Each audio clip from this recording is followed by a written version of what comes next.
Right, so Always You. I think the thing about this song for me is that it reminds me probably most about, I think it's the closest style of writing to your first album off this album, because it reminds me a little bit of Work for Free. It's quite simple in its nature, but it's just like, I thought this might end up last. Really? In terms of like, And the album order? no, sorry, in terms of my favorite, like Oh, I my see. personal preference. Yeah. But then every time I play it, and by the time I get to the end, because it has one of my favorite bits, which is the falsetto bit at the end, I'm like, oh, that's so good. Yeah. And that, I think that's always important on an album.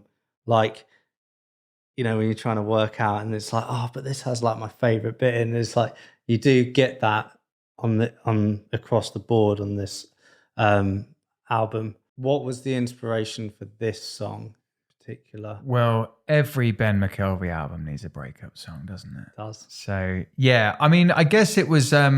This one been kicking around a long time, or is it newer? This is newer. Yeah, probably about a year before we did the album. It's just one that I wrote and didn't know what to do with it. And but I really liked it. I don't know why. Maybe it's just because it's simple, and I like the way that the words are put together. And, you know, I like the idea of that when, you know, if you break up with someone, you know, and they vanish from your life, and it's like that chapter's now closed and that's gone. It's really odd because someone that could be around you so much in your life just becomes like this kind of ghost, and I kind of like, you just have a memory now, you know, if you never see them again. Yeah. And I guess that I wanted to write a song like that. But yeah, it's just a simple song, but just sometimes they can be the ones that, like, I mean, I was playing it earlier, and I said to you, I was like, I'm just can't wait to play this live. I love this song. Yeah. And of course we had the slide guitar on this song. The worst slide guitar player in history. Well, this was the thing for this song. Like we've kind of spoke about, every song has like its thing, and you've done slide guitar in the past. Once. We Work for Free. That Free. was equally as challenging. This was the return of the Ben McKelvey slide. 7 years later, somehow got worse. And also having not really done it in between. No, not at all. No. It was definitely a challenge, but, you know, I loved the production on Work for Free. And actually, funny enough, I didn't put the two and two together until you just said it reminded you of that. And it's funny because, you know, this was to me like making my first album again. Yeah. And I think that's why I was so excited, so passionate about it, because it was a bit of a new start for me in many ways, not just artistically, but also with personal life. And I just wanted to draw a line under a horrendous year and just be like, you know what, I just want to start everything again. And, you know, going back to the influences, like I am influenced by a lot of kind of classic, more country style songs. And that's why I thought it'd be cool to get like a bit of banjo in it and a bit of slide guitar. Not too much, it just kind of sits in there. It's just a nod to it. Yeah, basically, yeah. And but the challenge is that I can't play slide guitar. So that was it was a bit of a long session from memory.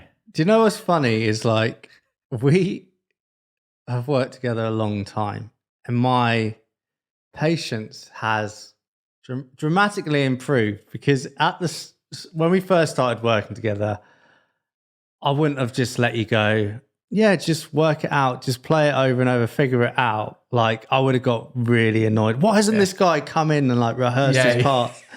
But I think, you know, because of the approach of the whole album, not only with the slide guitar, also with the atmospheric stuff, and also apart from the slide guitar, you have generally improved your musicality and, you know, professionalism, possibly a little bit, just a little bit. But I didn't show up hungover to any of these sessions. Well done, mate. Yeah, that's true. That's happened. We just had a few beers while we were recording instead. But it allowed for a bit of improvisation and just to like see what happened. You know, even if it was like, I'll let you do a whole take on guitar and let's just see what happens. And then we'd like pick out the bit, oh, that was cool when you did that. And then it's like, oh, maybe let's build on that. I think that was partly due to like the environment we gave ourselves, not putting like it had to be done in, like this week only. And like we kind of just let it breathe. That was really cool for me to also be just like hit record and just hear you play badly.